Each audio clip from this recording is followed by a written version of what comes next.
The summer of 1985 was different. It felt heavy. There was a strange tension in the air, a sense that something was about to break. The days stretched on endlessly, the sun hanging low and hot in the sky, and the nights seemed to last even longer, thick with a kind of anticipation that no one could quite name. The heat that baked the asphalt of Los Angeles County carried something else with it, something unseen and malevolent. It was as if the city itself was sweating, not just from the relentless sun, but from a collective anxiety that seeped into every crack in the pavement. It wasn't just the smog or the relentless sun that made people lock their doors a little tighter that year. There was a new kind of fear, one that made even the most mundane routines, checking the mail, taking out the trash, walking the dog after dark, feel like acts of risk. A presence was moving through the sprawling suburbs and quiet neighborhoods, a phantom slipping through unlocked windows and screen doors left open to catch a non-existent breeze. It was as if the darkness itself had grown teeth, and every shadow held the possibility of something terrible lurking just out of sight. This wasn't a story from a book, it was real. It was happening now. The faces on the evening news were neighbors, friends, people who lived just a few blocks away. The fear was no longer abstract, it was personal, immediate, and inescapable. The familiar comfort of home, the one place where you could shed the day's armor, was becoming the one place you were most vulnerable. The walls that once promised safety now felt paper-thin, and every creak or groan of the house became a reason to hold your breath. The monster wasn't out there anymore. He was trying to get in. The idea that evil could be so close, so intimate, was almost too much to bear. His name wasn't known yet, he was just a feeling. A chill that ran down your spine when you heard a noise outside, a prickle of unease that made you double-check the locks before bed. A dread that settled over the San Gabriel and San Fernando valleys like a coastal fog, but thicker, colder. It crept into every home, every conversation, every sleepless night. He was a whisper passed between neighbors over fences, a headline that screamed from the corner newsstand, stories spread like wildfire, each one more terrifying than the last, and no one knew what was true anymore. He was the reason hardware stores sold out of window locks and deadbolts. People lined up to buy anything that might keep the darkness at bay, desperate for a sense of control in a world that suddenly felt unpredictable. He was the reason the sound of a creaking floorboard in the middle of the night sent a jolt of pure adrenaline through your heart. Sleep became a luxury, and every night was a test of nerves. The city was holding its breath, waiting, a collective silent prayer that he wouldn't choose their street, their house, their window tonight. Families gathered together, speaking in hushed tones, afraid to even say his name out loud. The normal rhythms of life were broken. The night, once a time for rest, was now a time for vigilance. People who had never owned a weapon before now kept baseball bats or kitchen knives within arm's reach. What made this fear so potent was its randomness. There was no pattern to his madness, no demographic he preferred, no type he hunted. The randomness was a kind of madness all its own, a roulette wheel of terror that spun every night. He moved across the map of Southern California as if throwing darts at it blindfolded. No one could predict where he would strike next, and that unpredictability was paralyzing. He chose victims from all walks of life, young and old, men and women, in neighborhoods rich and poor. The city's diversity, usually a source of pride, now meant that no one could claim immunity. This unpredictability was his greatest weapon. It meant no one was safe. The sense of community that once bound neighbors together was now laced with suspicion and fear. You could be a young professional in a sleek condo, high above the city, thinking you were untouchable, only to realize that glass and steel were no match for the terror that stalked the night. Or an elderly couple in a modest bungalow you'd lived in for 50 years. The memories in those walls offered no protection, only reminders of what could be lost. It didn't matter. He was an equal opportunity predator, and that made everyone a potential target. The city's millions became a single, trembling organism, united by fear. The city felt like it was being stalked by a force of nature, a human hurricane. The threat was everywhere and nowhere, impossible to predict, impossible to escape. And so people waited. They slept in shifts. They bought guns. Children were brought into their parents' bedrooms, sleeping on mattresses on the floor. The rituals of safety became as important as breathing. Every dog bark, every rustle in the bushes was him. He was there. Even the smallest sound could send a household into panic, hearts pounding, breaths held. The police were working, hunting, but the terror grew faster than their leads. The city's protectors were stretched thin, chasing shadows, always one step behind. He was a ghost, leaving behind only brutality and a growing legend. Each crime scene was a message. He could be anywhere, at any time. The media gave him a name that stuck, a name that perfectly captured the essence of the fear he created, the Night Stalker. It was a name that echoed through every home, a name that would haunt the city for years to come.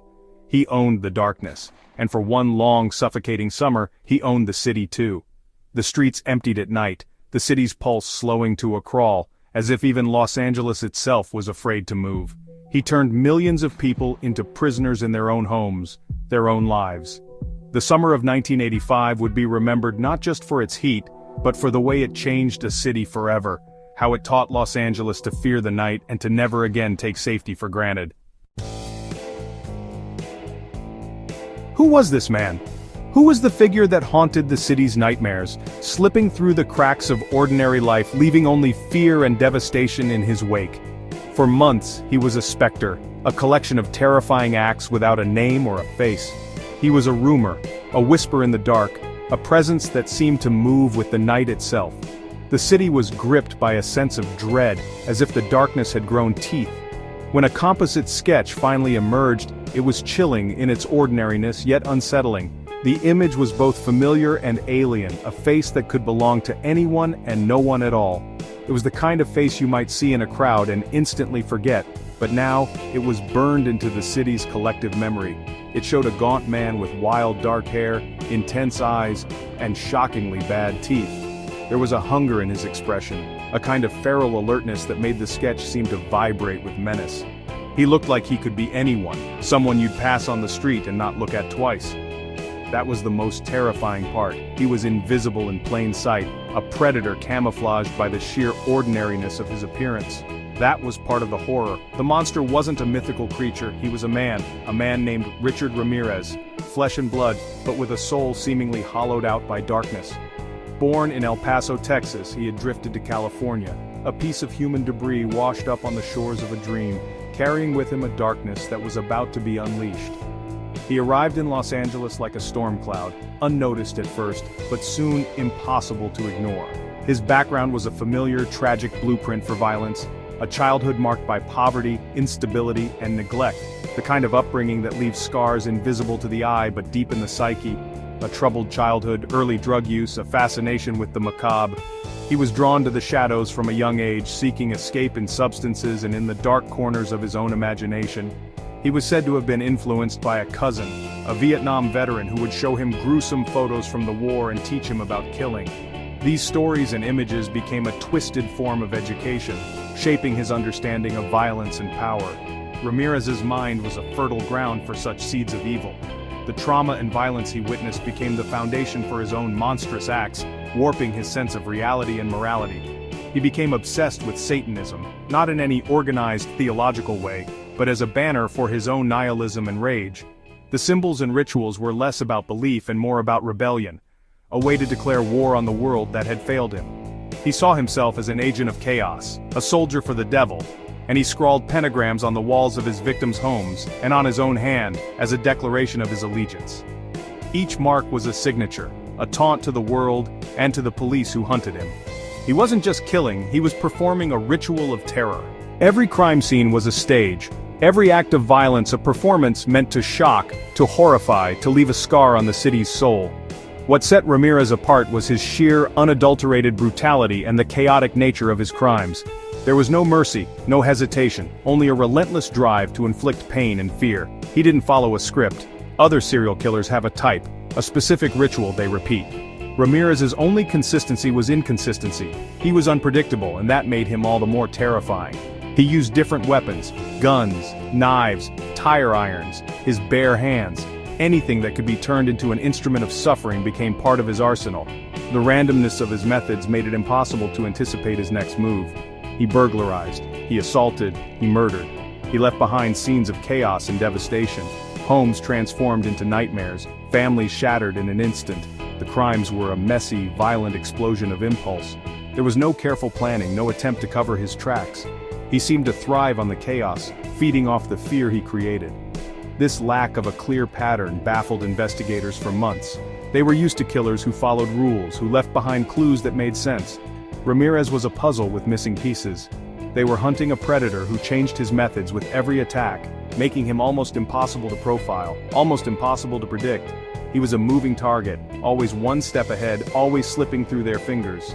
He was a force of pure, destructive energy. Like a storm that couldn't be contained, he swept through neighborhoods, leaving only devastation behind. This man, this Richard Ramirez, was the embodiment of a specific kind of modern fear. He was the nightmare that lurked just outside the circle of light, the terror that crept in when you thought you were safe. He was the drifter, the outsider who comes into the heart of the community to destroy it. He was the reason people double-checked their locks and peered nervously into the darkness outside their windows. He had no deep ties, no history in the neighborhoods he terrorized. He was an alien presence. He could have been anyone, anywhere, at any time. He would prowl the freeways at night, choosing his exits at random, looking for a sign, an open window, a quiet street, a house that felt right. The city became his hunting ground, its vastness offering both opportunity and anonymity.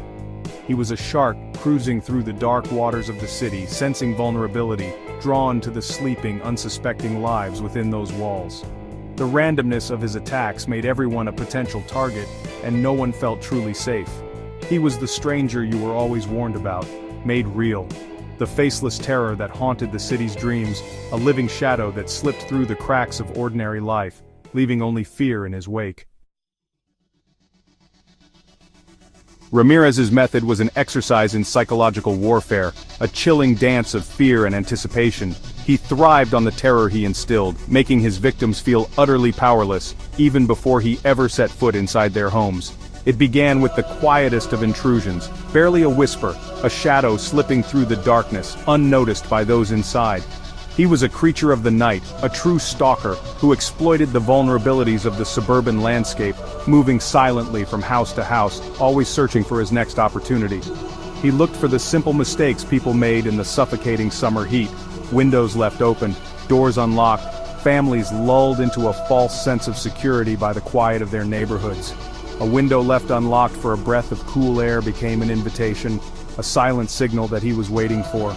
A sliding glass door not properly secured was all he needed. He was patient, methodical, and always watching,